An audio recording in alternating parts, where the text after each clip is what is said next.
the tiki-talkie then told us, girl, stop buying them name brands because they buying it over here from us in China, girl, and then we ship it over there to Paris or Italy or whatever that is, and then they stamp it and send it to you dummies.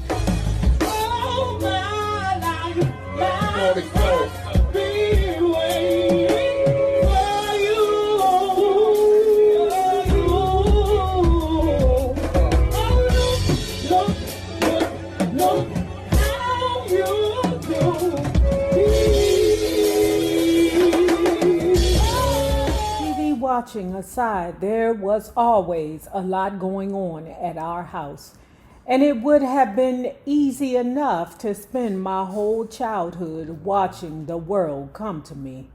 I was 8 years old the first time I went away to summer camp, and I was devastated.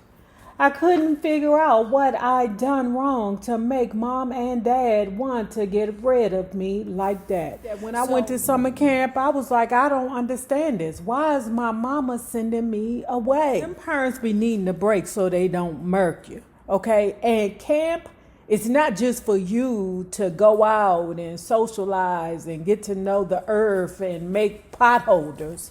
It's so that they can get a break. I couldn't figure out what I'd done wrong to make mom and dad want to get rid of me like that. Cookie and I were being sent away, shipped off for 8 weeks to some place in Michigan with a bunch of kids I didn't know. And that's how I felt. Now, it wasn't for 8 weeks now. It wasn't that damn long. It was probably like a week, maybe 2. Hell, that's 2 months. To send your kids somewhere and you don't know where the hell they at and you can't reach out and touch them and they ain't got cell phones then? The camp was Camp Martin Johnson near Irons, Michigan, about 5 or 6 hours out of Chicago. It was a beautiful camp on about 500 acres of land on Big Bass Lake. Here I was, a California city kid, a little on the sports side, standing around outside the YMCA in Hyde Park, eyeing all over these other kids who were about to get on a bus with me and go out to God knows where. Yep, that sounds about right. But it wasn't no goddamn 8 weeks. You can forget about that. This little boy, this dog. Sure enough, 2 weeks into this terrible punishment, I was on the telephone begging my parents to let me out. Please come get me. I can't take this, please. I want to come home. Mom and Dad just kept reassuring me, you'll be fine, darling. Just relax. You'll be fine. Y'all, I wasn't fine. I think I peed every single day in the bed. And on top of that, my mama ain't give me no cover. How you just going to give me sheets? Girl, I just had a fitted sheet and a top sheet. It was cold as shit at night. What the hell? But that's what you get when you have a young mama. Okay? And then I'm like, Grandma, you didn't watch my mama pack my shit? I know my grandmother would have said, girl, get that child a blanket. And to this day, I can't sleep if I don't have something heavy on top of me. Y'all, I swear, it can be 90 degrees outside. It's something about me having a cover on me, like a weighted blanket. I don't know what it is, but that's my little issue. And it probably stemmed from my mama sending me around there to Camp Moss Hollow without a goddamn cover at night. Them temperatures was dropping at night. And I was around there freezing. Camp meant lots of swimming, arts and crafts, riflery, archery, and even a kid's version of surviving in the woods. We really learned how to do stuff. It was pretty rustic, especially for some of us urban princesses who were accustomed to cooks and nannies and housekeepers. I learned outdoor skills, but I also learned a lot about being self-sufficient at camp. How to make beds and wash dishes and clean the floors, things my family paid other people to do back home. The outhouses were down the dirt path. So, in addition, I also learned a few practical lessons like not to be drinking too many glasses of water at night. Absolutely. That's why I peed in the bed. I wasn't going out there to them goddamn outhouses by myself. Bullshit. The baker.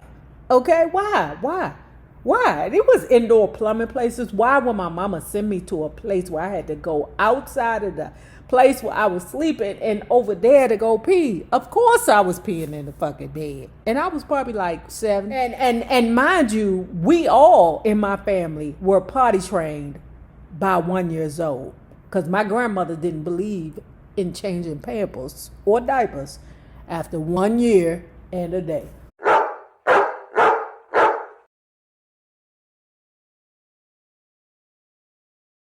My fellow campers were an unusual mix of wealthy white kids and ghetto kids from the south side of Chicago.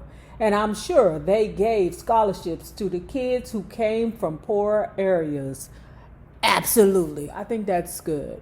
That's very good for you to meet people outside of your tax bracket. I don't know how or why they managed the camp that way. But this was nothing like my experience at home, where everyone was privileged. And I remember being powerfully impressed that everyone was able to live side by side, having a great time.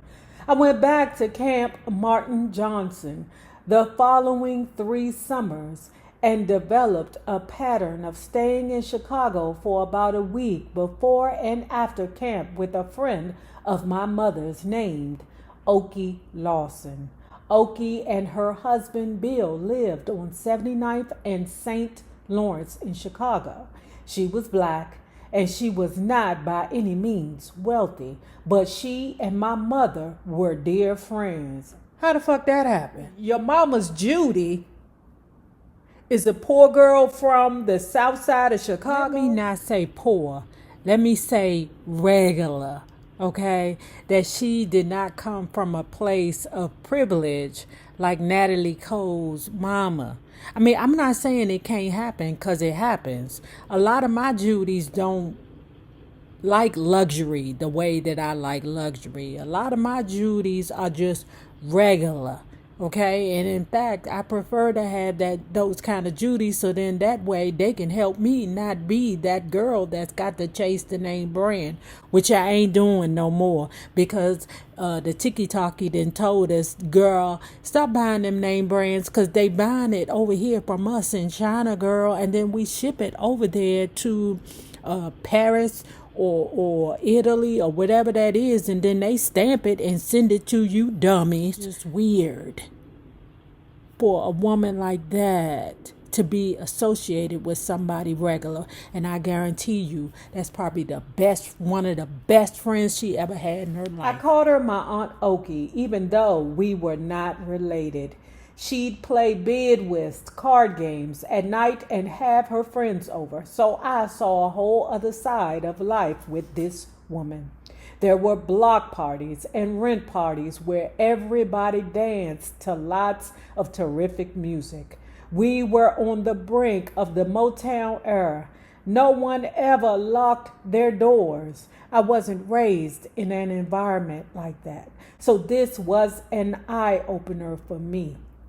Plus, there were a whole lot of black people, not a common sight at home. I remember lying out on Aunt Oki's porch at night. I could hear music up and down the block, and I loved what I heard. Shop Around by the Miracles, later renamed Smokey Robinson and the Miracles. You know, we read the Smokey Robinson book, and Smokey Robinson, I mean, he didn't have the bitches. He could have been more forthcoming with us in that book, but you know, he old mentioner. That's what he do. He mentions. Oh, I went around to the Soul Train and fell in love with a 17-year-old girl. Too Many Fish in the Sea by the Marvelettes, Tonight's the Night, and Will You Love Me Tomorrow by the Shirelles. For Your Precious Love by the Impressions, I'll Have to Let Him Go, and then later Dancing in the Streets, and Nowhere to Run by Martha Reeves and the Vandellas. And on and on. It was a graduate seminar in R&B. Looking back on it now, I suspect that the camp in my state in Chicago with Oki was one way my parents were gently introducing me to the real world. And if Chicago was the real world, I thought it was great. There were times that we lived in very nice areas like Michigan Park. And when we moved to Michigan Park, baby, we were there, and it was pretty dull because most of us that lived on that street all went to private school. It was a couple of us who went to public school, but for the most part on that street, we all went to private school. You know, like a Judy that I have had since I was like, maybe 9 or 11 or 10, I can't remember. But she went to public school. Me and her are still friends, okay? But honey, when we went to go visit my aunt and my cousins around there at 640, I'm not gonna lie, baby, I fell in love. I fell in love with that action. I think I was like 12 or 13 years old. I was so ready for whatever it was that Morton Street had to bring. I was always excited to go there. And then we moved there. I was a little older in 1963 when instead of going to camp, I went to Gillette, Wyoming with another girlfriend of mine, Judy Barcelo, whose father owned a cattle ranch. His name was Bud Barcelo, and he and his wife, Georgia, were good friends of my mom and dad. Bud was a rancher who came up with the idea of breeding bison with beef cattle to produce a heartier meat-producing animal dubbed the beefalo. That's crazy. So she's getting different interactions with different people.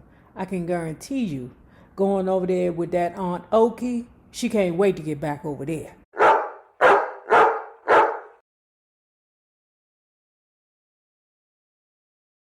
Carl, sometimes Cookie, and I would sing with Dad from time to time, but only because it was cute. Early in 1960, we went with Dad to the NBC studios to rehearse a song we were going to sing with him on a TV show. Dad sat down at the piano and we perched on top of it to sing. But in the middle of our song, Ralph Edwards walked in and announced to our completely stunned father, Nat King Cole, "This is your life." I was surprised myself. I hadn't been told what was going to happen because the This Is Your Life production people were afraid that a 9-year-old couldn't keep a secret, and they might have been right. The concept of this show was that each week someone, usually a celebrity, would be surprised and presented with his or her life history, complete with appearances by friends and family members the person may not have seen in a long time. I didn't understand this, so ever the ham. I kept singing as Ralph Edwards was trying to ambush Dad. When I finally stopped singing, Ralph Edwards introduced a lot of people from Dad's past, including Oscar Moore and Wesley Prince from his first trio, Uncle Eddie and Aunt Evelyn, Mom, and finally Dad's father, the Reverend Edward Coles. When I look at the tape today, I can see that my father is wishing that he could be somewhere else, anywhere else. But we definitely surprised him on national television. By this time, Carl and I were old enough to accompany Dad on some of his more interesting trips, and two in particular stand out in my mind. My first trip to Mexico City was on Dad's Cole Espanol album tour in 1959. I was 9 and it was a very beautiful trip. People loved my father in Mexico and loved his music. While we were there, my father took us to see murals by Orozco Sequeiros and Diego Rivera. It was also another step in my gentle immersion into real life. This was the first time I saw how poor people lived. I'd met the Chicago ghetto kids at camp, but I'd never seen their houses. I was brought up in a very lovely home in a beautiful neighborhood and couldn't imagine what it felt like to not have all the things that I had. I did take that for granted. My sister and my nanny were with us, but I don't think Mom was there. She would not have wanted us to be exposed to that kind of environment, but Dad did. And he won out because Mom was home taking care of my new brother, Kelly. I was no longer the baby of the family. My dad had always wanted a son, and when I was born, they thought that I was going to be him. When that didn't work out the way they planned, they eventually adopted a baby boy in July of 1959. They named him Nathaniel Kelly Cole, but everyone just called him Kelly.